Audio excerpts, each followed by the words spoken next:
Hello दोस्तों, बहुत-बहुत स्वागत है आपका एक नई वीडियो में।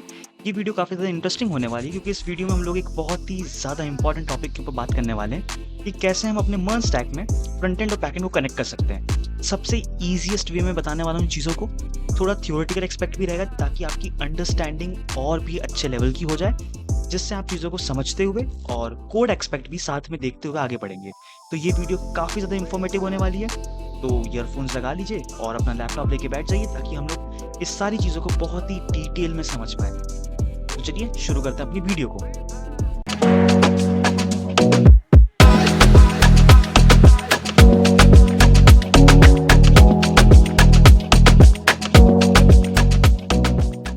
तो अब जब भी आप लोग फ्रंट एंड या बैक एंड सीख रहे होते हैं, तो सबसे पहला सवाल यही आता है मर्ज स्टैक में ख़ास करके कि फ्रंट एंड और अपने बैक एंड को कनेक्ट कैसे करें? बहुत सारे लोग कन्फ्यूज़्ड रहते हैं ये सारी चीज़ों में कि कैसे कनेक्शन बिल्ड करना होता है या कैसे चीज़ें काम करती हैं। तो उसी चीज़ों का जवाब इस वीडियो में देने आ चुका हूँ। तो कोड की पाठशाला presents how to connect front end with back end. तो इस चीज़ों को समझने से पहले आपको पहले मर्ज स्टैक का पूरा फ्लो समझना होगा। तो इसलिए सबसे पहले हम लोग बात करने वाले हैं मर्ज स्टैक के आर्किटेक्चर के बारे में कि एक्चुअली में मर्ज स्टैक काम कैसे करता है। मर्ज स्टैक में चीज़ें कैसे वर्क करती हैं, कैसे एपीआई कॉल्स होती हैं, कैसे जो फ्रंट एंड है, बैक एंड है और डेटाबेस है, वो आपस में कम्युनिकेट करते हैं। वो सारी चीज़ें हम लोग इसके अंदर समझने वाले हैं सबसे पहले आर्किटेक्चर में।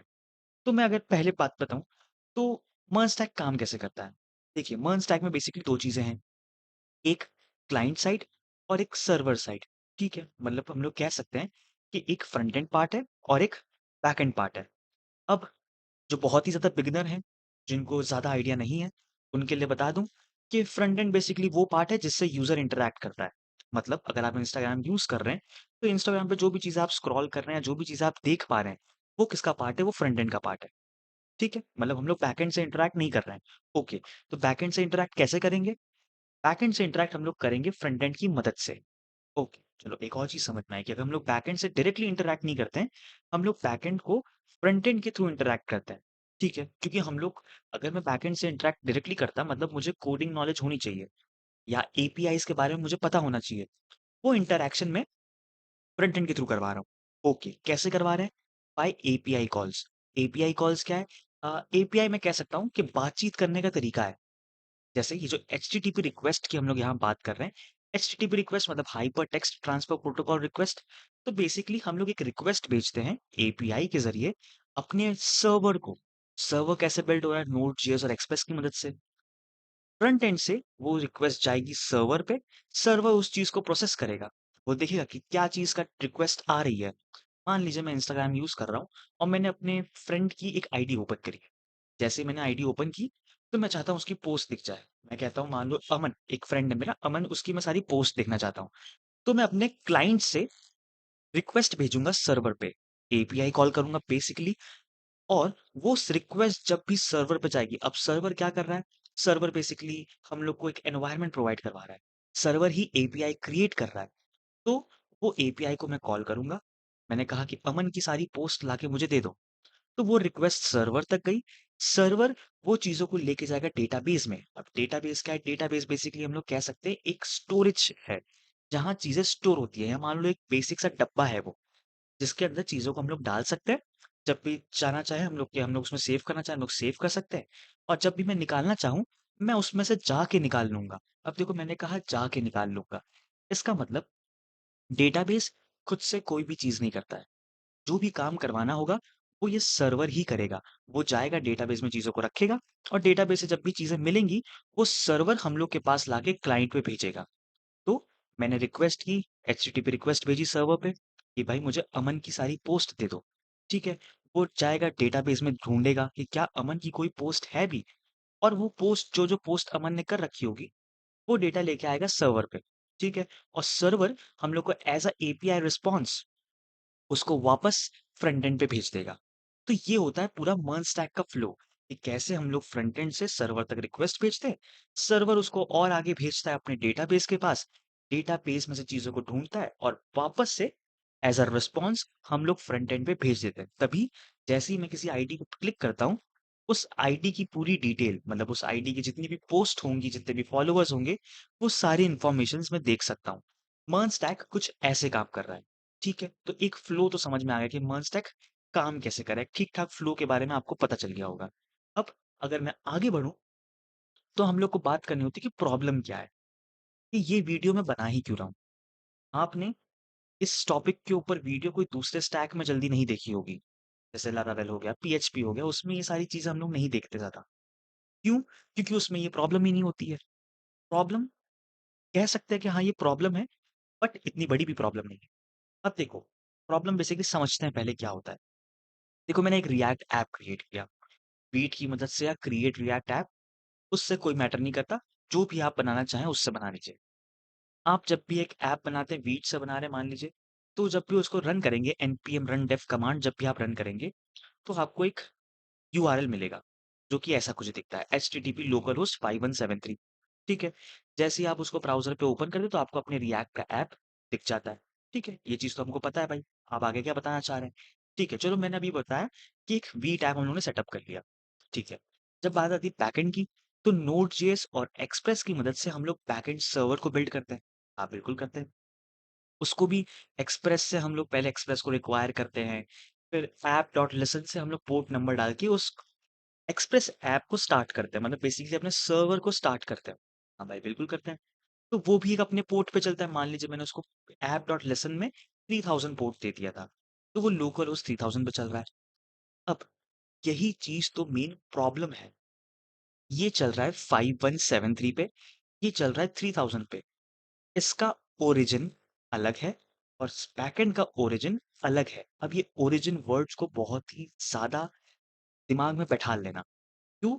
ओरिजिन क्या है? बेसिकली वो कौन से पोर्ट पे चल रहा है इसकी बात कर रहे हैं। या एक सिंपल बात करूँ, वेबसाइट्स के बहुत सारे डोमेन होते हैं। मान लीजिए facebook.com एक डोमेन है। दूसरा मैं कह देता हूँ youtube.com। youtube.com एक अलग डोमेन है। ये दोनों अलग-अलग लोग हैं।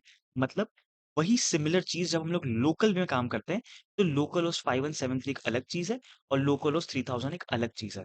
अब यूट्यूब से याद आया कि आप यूट्यूब पे वीडियो देख ही रहे हैं, तो चैनल को सब्सक्राइब भी कर दो और इस वीडियो को लाइक भी कर दो। अगर इस वीडियो पे 50 लाइक्स आ गए, तो हम लोग पूरी मर्ज स्टैक की सीरीज़ लेके आऊँगा मैं इस चैनल पे। बहुत ही ज़्यादा डेप्थ में पढ़ेंगे चीज़ों को, बेस से लेके एडवांस तक सारी चीज़ों को देखेंगे। तो उसके लिए 50 लाइक्स को कमेंट और 50 लाइक्स कर दीजिए। कमेंट्स कर ही दीजिएगा, अगर आपको ये वीडियो अच्छी लगती है तो। तो वापस से बात करते हैं प्रॉब्लम पे। दोनों अलग-अलग ओरिजिन पे काम कर रहे हैं, यही तो इसकी प्रॉब्लम है। देखो यहाँ मैंने नीचे लिख भी रखा है कि front end and back and run on different ports so the connection fails. कि अगर मैं ये दोनों अलग-अलग ओरिजिन वाले चीज़ों को अगर मैं कनेक्ट करने की कोशिश करता हूँ, तो ये हमेशा मुझे एरर देगा। और एक सिंपल सा एग्ज़ाम्पल दूँ मैं, तो फेसबुक का डेटा मैं यूट्यूब पे नहीं देख सकता और यूट्यूब का डेटा मैं फेसबुक पे शेयर नहीं कर सकता। क्यों? क्योंकि वो दोनों अलग-अलग डोमेन्स पे हैं, तो उस चीज़ को मैं डायरेक्टली एक्सेस नहीं कर सकता। यही तो प्रॉब्लम थी। बाकी जितनी भी चीज़ें जैसे पीएचपी वगैरह हैं, वो सारी चीज़ें एक ही पोर्ट पे काम करते हैं। मतलब उसका फ्रंट एंड और उसका बैक एंड एक ही पोर्ट पे है। बट ये चीज़ें मर्ज स्टैक में नहीं है।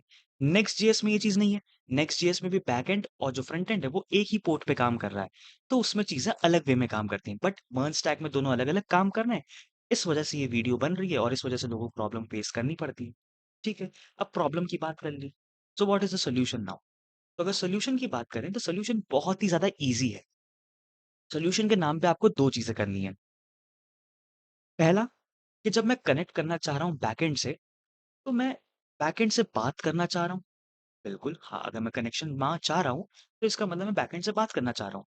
मान लो किसी लड़की से आप बात करते हैं, अगर आप कनेक्शन बिल्ड करना चाहते हैं, तो आप कनेक्शन बिल्ड करने के लिए बातें करेंगे। अब जब बातें करेंगे तभी तो कनेक्शन बिल्ड होगा। तो वैसे ही फ्रंट एंड जब बैकएंड से बात करना चाहता है, कनेक्शन बिल्ड करना चाहता है, तो वो क्या करेगा? बात करेगा। और बात कैसे करेगा? मैंने वीडियो के स्टार्ट में ही कहा एपीआई से। एपीआईज़ क्या है? एप्लीकेशन प्रोग्रामिंग इंटरफेस और एप्लीकेशन प्रोग्रामिंग इंटरफेस क्या है? बेसिकली एक बातचीत करने का तरीका है, जिससे या तो मैं डेटा को सेव करवा सकता हूँ बैकएंड में या कह सकते हैं डेटाबेस में, या तो डेटाबेस से चीज़ों को मैं लेके आ सकता हूँ अपने फ्रंट एंड पे। तो ये बातचीत करने का तरीका ही तो हुआ। बहुत सारे एचटीटीपी मेथड्स हैं, जैसे पुट, पैच, गेट, पोस्ट, ये सारी चीज़ें हम लोग देखते हैं सारी चीज़ों को पैकेट में। ठीक है। तो मैंने एक एक्सियोस रिक्वेस्ट की, जो कि अपने फ्रंट एंड से जाएगा बैकएंड पे और बैकएंड चीज़ों को रिस्पॉन्स भेजेगा। तो आप लोग कहेंगे तो भैया ये तो बहुत ईज़ी था, एपीआई कॉल की, एपीआई को मैंने बता दिया कि डेटा सेव करना है या डेटा को गेट करना है और वो जाके कर देगा। टेक्निकली देखा जाए तो यही चीज़ होती है, बट उसमें एक प्रॉब्लम होती है, जो कि है ये पोर्ट वाली प्रॉब्लम। इनिशियली जब भी आप एक कनेक्शन बिल्ड करेंगे, जब भी आप एक एपीआई कॉल करेंगे, आपको हमेशा एक एरर आएगा और वो एरर होगा कॉर्स एरर, जो कि नीचे यहाँ लिखा हुआ है CORS। अब ये बेसिकली कॉर्स है क्या? देखो मैंने नीचे लिखा भी है सेटअप प्रॉक्सी और कॉर्स मिडलवेयर। कॉर्स का फुल फॉर्म ही है क्रॉस ओरिजिन रिसोर्स शेयरिंग। अब ओरिजिन मैंने बता दिया, ओरिजिन मतलब जिस पे भी वो वर्क कर रहा है। जैसे लोकलहोस्ट 5173 अलग है और लोकलहोस्ट 3000 अलग पोर्ट है। ठीक है। अब वो दोनों अलग-अलग ओरिजिन से हैं, मतलब क्रॉस ओरिजिन से हैं और इन दोनों में मैं रिसोर्स शेयर करना चाहता हूँ। तो वही तो CORS मतलब कॉर्स का यही तो मतलब होता है कि क्रॉस ओरिजिन रिसोर्स शेयरिंग। तो यही था इसका सॉल्यूशन कि हम लोग एपीआई कॉल करेंगे, ओके भैया ठीक है, और दूसरा कॉर्स मिडलवेयर को सेटअप करेंगे। यही 2 सिंपल स्टेप्स में आपका सारा काम हो जाएगा। टेंशन लेने की कोई बात नहीं है, इन सारी चीज़ों को अभी हम लोग कोड में भी देखेंगे। बट फिलहाल मैं चाहता था कि थ्योरेटिकल एस्पेक्ट आपको समझ में आए, ताकि इंटरव्यू पार्ट में भी आप चीज़ों को बता पाएँ। ठीक है? तो ये चीज़ें हो गई। अब सॉल्यूशन देख लिया, तो अब स्टेप्स देखते हैं। स्टेप बाय स्टेप कनेक्शन कैसे बिल्ड करें। 6 ईज़ी स्टेप्स, बेसिकली 5 स्टेप्स हैं। छठे स्टेप में तो हम लोग टेस्ट करेंगे चीज़ों को। अब इन्हीं चीज़ों को हम लोग देखते हुए पूरा अपना कोड भी सेटअप करेंगे। तो अगर मैं कनेक्शन का एक ओवरव्यू दे दूँ, तो ओवरव्यू में सबसे पहला कह रहा है कि बैकएंड एपीआईज़ को सेटअप करो, मतलब एक्सप्रेस ऐप को सेटअप करो। जो कि बैकएंड के पोर्ट पे रन कर रहा है 5000। ओके, ये तो कर लेंगे, बहुत ही ईज़ी सा स्टेप है ये तो।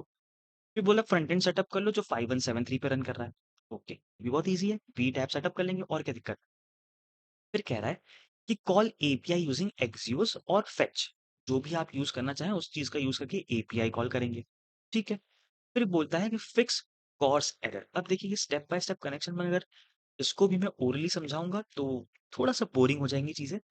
इसको हम लोग पूरा करके देखते हैं कि सारी चीज़ें कैसे स्टेप बाय स्टेप, एक-एक स्टेप करते हैं। एक स्टेप देखेंगे, एक स्टेप जाके वहाँ एग्ज़ीक्यूट करेंगे, वापस से आके सेकंड स्टेप देखेंगे और उसको एग्ज़ीक्यूट करते हुए हर एक स्टेप को फ़ॉलो करेंगे। तो चलते हैं अब अपनी कंप्यूटर स्क्रीन पे एक प्रॉपर कोडिंग एनवायरनमेंट सेटअप करते हैं। तो मैं आ चुका हूँ अपने डेस्कटॉप पे, यहाँ मैं एक फ़ोल्डर क्रिएट कर लेता हूँ, जिसका नाम मैं दे देता हूँ कनेक्शन। बहुत ही बेसिक सी चीज़ है और इस बेसिक से फ़ोल्डर को मैंने अपने विजुअल स्टूडियो कोड में ओपन कर लिया, बस। कुछ ख़ास नहीं किया मैंने। वीएस कोड में उस फ़ोल्डर को, फंक्शन नहीं सॉरी, उस फ़ोल्डर को मैंने ओपन कर लिया, ठीक है? ओपन कर लिया। मैं यहाँ थीम चेंज कर देता हूँ ताकि किसी को भी लाइट्स डिम करके देख रहा है तो उसको प्रॉब्लम ना हो। तो मैं कलर थीम्स चेंज कर देता हूँ और कोई भी एक डार्क थीम लगा देता हूँ। ओके, अब बैकएंड और फ्रंट एंड हम लोग जानते हैं मर्ज स्टैक में दोनों अलग-अलग सेटअप होते हैं। तो मैं यहाँ सबसे पहले कनेक्शन वाले फ़ोल्डर के अंदर 2 फ़ोल्डर्स बनाऊँगा। पहला फ़ोल्डर रहेगा बैकएंड नाम से और दूसरा फ़ोल्डर रहेगा फ्रंट एंड नाम से। अब नाम से आपको बहुत लोगों को क्लियर हो ही चुका होगा कि बैकएंड वाले में पूरे बैकएंड का कोड होगा, फ्रंट एंड वाले में फ्रंट एंड का कोड होने वाला है। बहुत ही ईज़ी सा स्टेप था ये तो। ओके, तो अब सारी इंस्टॉलेशन प्रोसेस पहले मैं बैकएंड सेटअप करता हूँ क्योंकि मेरा फर्स्ट स्टेप ही क्या था कि setup backend APIs with the help of express. ठीक है, फटाक से मैं चेक करता हूँ माइक चल भी रहा है या नहीं। हेलो, माइक चल रहा है? बिल्कुल चल रहा है। ओके, ठीक है। तो अब मैं सबसे पहले बैकएंड को सेटअप करता हूँ। तो बैकएंड पे मैं आता हूँ। बैकएंड का स्टेप बहुत ही ईज़ी है।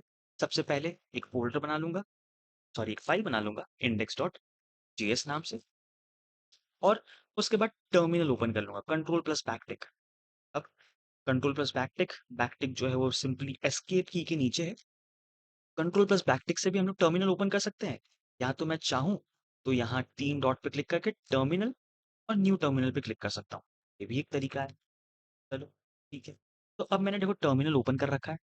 अब यहाँ भी एक चीज़ होती है, यहाँ थोड़ा ध्यान देना पड़ता है। बिगिनर्स स्पेशली इस चीज़ को इग्नोर कर देते हैं।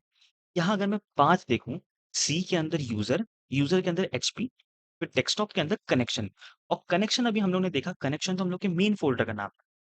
बट मैं सेटअप करना चाह रहा हूँ बैकएंड और बैकएंड एक अलग फ़ोल्डर में है। तो पहले मुझे उस फ़ोल्डर के अंदर जाना पड़ेगा। तो मैं लिखता हूँ सीडी स्पेस बैकएंड का BAC थोड़ा बहुत लिखता हूँ और अगर मैं टैब दबा दूँ, तो देखिए इसने अपने आप ही पूरा पाथ ले लिया। जैसे ही मैं एंटर क्लिक करूँगा, तो यहाँ हम लोग को आ चुका है कि अब मैं डेस्कटॉप के अंदर कनेक्शन और कनेक्शन के अंदर मैं बैकएंड वाले फ़ोल्डर में हूँ। तो अब मैं अपना बैकएंड का जो सेटअप प्रोसेस है, वो मैं स्टार्ट कर सकता हूँ। तो सबसे पहली command npm init dash y, जिससे मैं कहता हूँ कि npm इनिशियलाइज़ हो जाए। इससे एक पैकेज.json की फाइल बन चुकी है, बहुत ही ईज़िली। और अब हम लोग सेटअप करेंगे अपने एक्सप्रेस को, क्योंकि उसके बिना तो हम लोग का काम हो ही नहीं सकता। सबसे पहला मैं पैकेज इंस्टॉल कर रहा हूँ npm i एक्सप्रेस, ठीक है? जैसे ये इंस्टॉल हो जाएगा तो नोड मॉड्यूल जैसे फ़ोल्डर इसके अंदर क्रिएट हो जाने वाले हैं और अपना एक्सप्रेस भी इंस्टॉल हो जाएगा, ठीक है? अब जैसे मैंने पुरानी वीडियोज़ में भी पढ़ाया है, जो मेरी ऑथ वाली जो वीडियो है, उसमें भी मैंने चीज़ों को डिस्कस किया कि कोई भी अगर हम लोग एक पैकेज इंस्टॉल करते हैं, तो उसको रिक्वायर करना बहुत ज़रूरी है। तो मैं कहता हूँ कॉन्स्ट एक्सप्रेस और रिक्वायर एक्सप्रेस, ठीक है? अब एक्सप्रेस एक फंक्शन होता है। अब बोलेंगे भैया आप लोग को ये कैसे पता चलता है? मैं कहता हूँ अगर आप पीएस कोड यूज़ कर रहे हैं, तो थोड़ा बहुत माउस यहाँ-वहाँ चलाओ।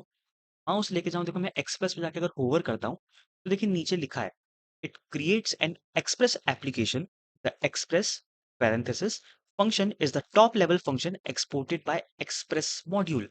इसका मतलब जब भी हम लोग एक्सप्रेस को रिक्वायर करते हैं, वो एक फंक्शन लेके आता है और जब भी मैं उस फंक्शन को कॉल करूँगा, उसी के अंदर सारी पावर्स हैं।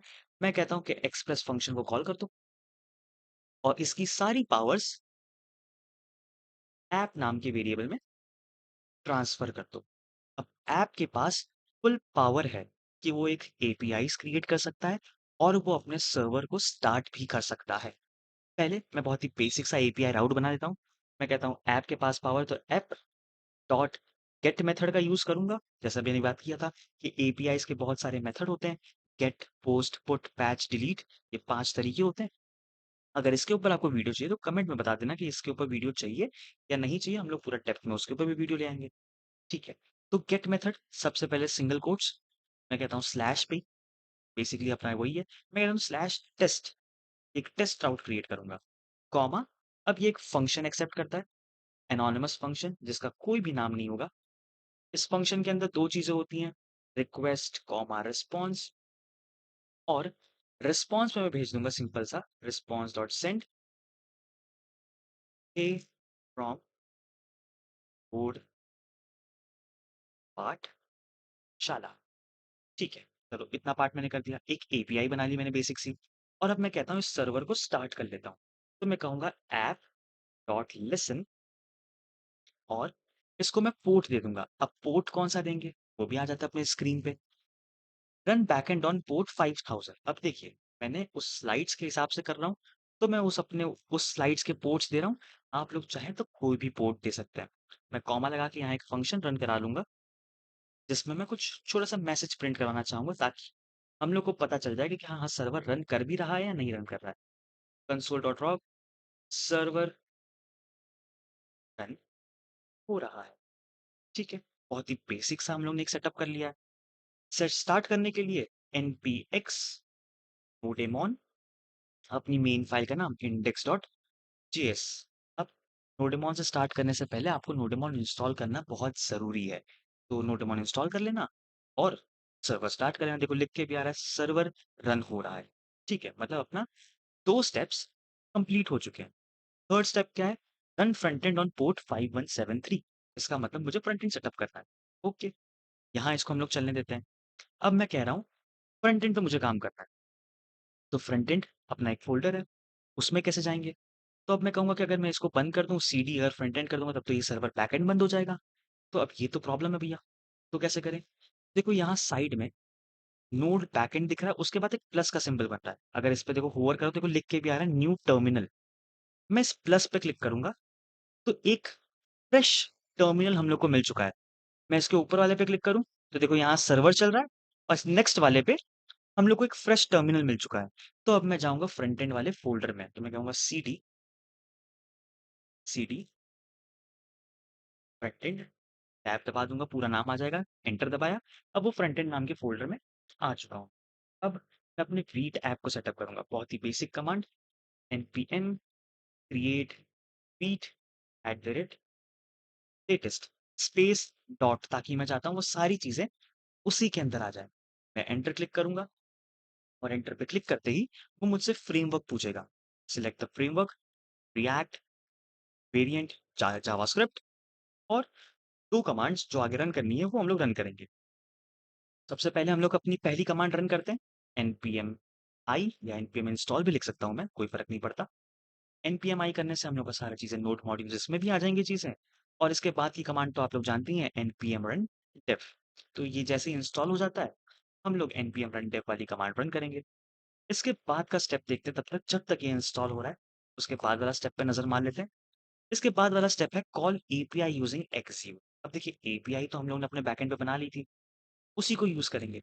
चलो जब तक ये इंस्टॉल हो रहा है तब तक अपनी बैकएंड को टेस्ट तो कर लें। मैं आ जाता हूँ ब्राउज़र पे, अपना एक ब्रेव ब्राउज़र ओपन कर लेता हूँ, और ब्रेव ब्राउज़र में मैं सिंपली लिखता हूँ लोकल होस्ट 5173, नहीं, लोकल होस्ट 5000। देखो कैनॉट गेट बोल रहा है क्योंकि मैंने स्लैश राउट तो बनाया नहीं है। मैंने 5175,000 के आगे टेस्ट राउट बनाया था। तो देखो यहाँ लिख के आ रहा है, हे फ्रॉम कोड की पाठशाला। तो अपना बैकएंड बहुत ही अच्छी तरीके से काम कर रहा है। इसी बात पे एक लाइक तो बनता है। ठीक है, क्या इंस्टॉल हो चुका है? अपने फ्रंट एंड केस पे देखता हूँ।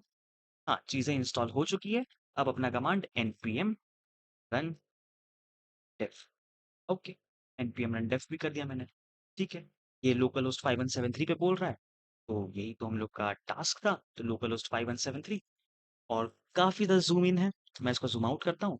तो अपना फ्रंट एंड भी काफ़ी अच्छी तरीके से काम कर रहा है। अब क्या बोल रहा था कि भई एपीआई कॉल करो with the help of Axios या तो फेच। मैं बोलता हूँ मैं एक्सियोस से करूँगा। तो मैं अपने फ्रंट एंड वाले में हूँ। देखो जैसे कि आपको दिख रहा है कनेक्शंस वाले फ्रंट एंड के अंदर हूँ। मैं पहले सर्वर बंद करता हूँ, फटाक से मैं इंस्टॉल करता हूँ npm i axios। मैंने एक्सियोस को इंस्टॉल कर लिया। इंस्टॉल करने के बाद मैं इसी चीज़ की मदद से डेटा फेच करूँगा। वापस से सर्वर स्टार्ट कर लेता हूँ, npm run dev। अब अपनी जो फ्रंट एंड में जो मेन फाइल है, वो फाइल है app.jsx। तो app.jsx में मैं सारा काम करने वाला हूँ। टर्मिनल फिलहाल बंद कर दे रहा हूँ। टर्मिनल बंद है, फिर भी हम लोग का काम चलेगा, क्योंकि वो बिहाइंड द सीन्स रन करता ही रहता है। ठीक है। मैं इसमें से बहुत ज़्यादा कोड लिखा हुआ है, मैं इसको हटा देता हूँ। RFCE करता हूँ, और ये मेरा एक्सटेंशन काम नहीं कर रहा है। तो अगर आपका भी एक्सटेंशन काम ना करे, तो बस एक्सटेंशन पे जाओ। जो भी एक्सटेंशन आप यूज़ कर रहे हैं, मैं ये वाला यूज़ कर रहा हूँ, इसको डिसेबल करेंगे, रीस्टार्ट करेंगे, वापस से एनेबल कर देंगे, और अपना एक्सटेंशन अब काम करने लग जाए। तो ये छोटी-छोटी सी चीज़ें हैं, जिसको आपको पता होना बहुत ही ज़्यादा इम्पोर्टेंट है। ठीक है। अब अगर मैं देखूँ, तो ऐप लिख के यहाँ आ रहा है। बहुत ही बढ़िया, बहुत बढ़िया। ठीक है। एक और ट्रिक भी समझ ली हम लोगों ने कि कब अगर काम नहीं कर रही हैं चीज़ें, तो उसको कैसे हैंडल करें। कुछ ज़्यादा ही ज़ूम इन हो गया। चलो, अब करते हैं API call. API call with the help of Axios. तो देखो एपीआई कॉल करने में रिएक्ट में हम लोग को 3 चीज़ें की मदद लगेगी। सबसे पहले एक फंक्शन बनाऊँगा, जिसमें मैं डेटा को फेच करूँगा। ठीक है। डेटा फेच किससे करूँगा? दूसरी चीज़ एक्सियोस से करूँगा। ओके, एक्सियोस से मैं डेटा फेच करूँगा, ठीक है। और मैं उसको उस फंक्शन को कॉल कब करूँगा, ये कैसे बताना है? वो बताऊँगा मैं यूज़ इफ़ेक्ट से। मतलब यूज़ इफ़ेक्ट हम लोग को बेसिकली बताता है कि कब कौन-सी चीज़ कब काम करनी चाहिए। तो अगर आपको यूज़ इफ़ेक्ट में कन्फ्यूज़न है, तो यूज़ इफ़ेक्ट और यूज़ स्टेट, ये सारी चीज़ों के ऊपर मैंने बहुत ही इन डेप्थ वीडियो बना रखी है। आपको आई बटन्स पे लिंक मिल रहे होंगे, या तो डिस्क्रिप्शन में मैं लिंक प्रोवाइड करवा दूँगा। वहाँ से जाके देखो, बहुत ही चीज़ों को ईज़ीएस्ट वे में समझाया है। उसके बाद आप ये चीज़ें देखेंगे तो वैसे ही चीज़ें बहुत क्लियर रहेंगी। तो और आखिरी चीज़, जो भी डेटा आएगा उसको सेव करवाने के लिए एक यूज़ स्टेट, वो तो होना ही होना है। तो मैं कहता हूँ, पहले मैं एक वेरिएबल क्रिएट कर लेता हूँ। चलो एक फंक्शन क्रिएट कर लेते हैं। सेव बाद में करवाएँगे, पहले डेटा फेच तो करते हैं। मैं कहता हूँ एक फंक्शन बनाया मैंने, जिसका नाम दिया गेट डेटा। एक फंक्शन था, ठीक है? इसके अंदर मैं एक्सियोस से कॉल करने वाला हूँ। तो एक्सियोस डॉट गेट, ये गेट मेथड का यूज़ करूँगा। अब देखो, बैकएंड एक अलग पोर्ट पे काम कर रहा है, जिससे डेटा आने में हो सकता है थोड़ा टाइम लग जाए। तो इसलिए मैं यहाँ असिंक अवेट का यूज़ करने वाला हूँ, ठीक है? और गेट के अंदर मैं अपना यूआरएल पास कर दूँगा, जो मैंने यहाँ यूज़ किया था लोकल होस्ट 5000 टेस्ट, मैंने इसको कॉपी किया, इसके अंदर पेस्ट कर दिया और सिंपली इसके रिस्पॉन्स को मैं एक वेरिएबल में स्टोर कर दूँगा। अब डेटा आने में टाइम लग सकता है, तो मैं यहाँ अवेट कीवर्ड का यूज़ कर लूँगा, जिससे अब ये काम जो भी अपना कोड है वो सिंक्रोनसली काम करने वाला है। तो मैं कहता हूँ console.log रिस्पॉन्स, ठीक है, बेसिक सा फंक्शन बना लिया। अब मैं कहता हूँ ये फंक्शन रन कब होना चाहिए? मैं कह रहा हूँ जैसे ही ये पेज लोड हो, वैसे ही ये फंक्शन रन हो जाए। तो उसके लिए मुझे ज़रूरत पड़ेगी अपने यूज़ इफ़ेक्ट के भाई की, यूज़ इफ़ेक्ट जिसके अंदर एक फंक्शन एक्सेप्ट करता है और उस फंक्शन के बाद एक डिपेंडेंसी एरे एम्प्टी रखूँगा ताकि एक ही बार रन हो और इसके अंदर बेसिकली मैंने गेट डेटा वाले फंक्शन को कॉल कर दिया। अब अगर मैं चाहता हूँ अपने ब्राउज़र पे, अपने वीट ऐप पे कंसोल ओपन करता हूँ, कंसोल आ चुका है। एक बार पेज को रीलोड करता हूँ, तो देखो Axios is not defined, okay कोई प्रॉब्लम नहीं है। मैं फटाक से यहाँ एक्सियोस को इम्पोर्ट कर लेता हूँ, इम्पोर्ट एक्सियोस फ्रॉम एक्सियोस, ठीक है। अब अगर मैं रिस्पॉन्स देखूँ, रिफ्रेश करते हैं, देखो अब यहाँ एरर्स की बाज़ार लग चुकी है। अगर मैं एरर पढ़ूँ, तो यहाँ क्या आ रहा है? Access to XML HTTP request, ठीक है। कुछ रिक्वेस्ट जा रही है, एचटीटीपी रिक्वेस्ट जा रही है। हाँ, हम लोग ने स्लाइड में देखा था, बिल्कुल देखा था। देखो, ये एचटीटीपी रिक्वेस्ट जाएगी। हाँ, जा तो रही है, बिल्कुल जा रही है भाई। एट लोकल होस्ट 5000, ठीक है। फ्रंट एंड से बैकएंड में जाएगी और बैकएंड हम लोग किस पे था? 5000 पे। हाँ, हाँ, बिल्कुल था। मतलब यहाँ से एचटीटीपी रिक्वेस्ट सर्वर पे जा रही है, ठीक है। पहला पॉइंट क्लियर हो गया, okay. From origin local host 5173, 5173, तो ये तो अपने फ्रंट एंड का है। तो यही तो हम लोगों ने स्लाइड में देखा था कि फ्रंट एंड से रिक्वेस्ट जा रही है बैकएंड पे, सर्वर पे, जो कि है लोकल होस्ट 5000। ये 5173, ये 5000, ओके। मतलब पहला स्टेप, रिक्वेस्ट चली चुकी है, has been blocked by CORS policy. अब यही बात खत्म हो गई। तभी देखो हम लोगों ने क्या किया था, ये दोनों अलग अलग पोर्ट्स पे हैं, तो कनेक्शन फेल हो जाएगा, एक एरर देगा। और एरर क्या है? वही कॉर्स पॉलिसी का एरर है। और कॉर्स क्या है? Cross origin resource sharing. मैंने बताया था कि एक्सियोस कॉल करेंगे, बट कॉर्स मिडलवेयर या प्रॉक्सीज को सेटअप करना पड़ेगा, उसके बिना हम लोग डेटा फेच नहीं कर पाएंगे। तो और स्टेप्स में भी देखें तो एपीआई कॉल करने के बाद हम लोग को प्रॉक्सीज या कॉर्स को सेटअप करना है। सारी चीजों को वो फेल कर देगा, आपको डेटा वो देगा ही नहीं। तो अब बात उठती है, भैया आप करें क्या? कॉर्स कैसे सेटअप करें? कॉर्स सेटअप करना सिर्फ 3 लाइन का प्रोसेस है, सिर्फ 3 लाइन। कैसे 3 लाइन? मैं जाऊंगा अपने बैकएंड में, फ्रंट एंड में कुछ नहीं करना है। बैकएंड में आ गया, यहाँ मैं टर्मिनल ओपन कर लूँगा पहले तो। अब देखो ये फ्रंट एंड का है क्योंकि वीट लिख के आ रहा है। मैं बैकएंड पे चला जाऊँगा। अपने सर्वर को बंद करूँगा मैं और इंस्टॉल करूँगा एक और पैकेज npm i course। बस सबसे पहला स्टेप npm i course को मैं इंस्टॉल करूँगा। ठीक है, इंस्टॉल हो चुका, रन कर दे रहा हूँ। रन हो गया, ठीक है, सर्वर रन हो रहा है, लिख के आ गया, ओके कोई प्रॉब्लम नहीं है।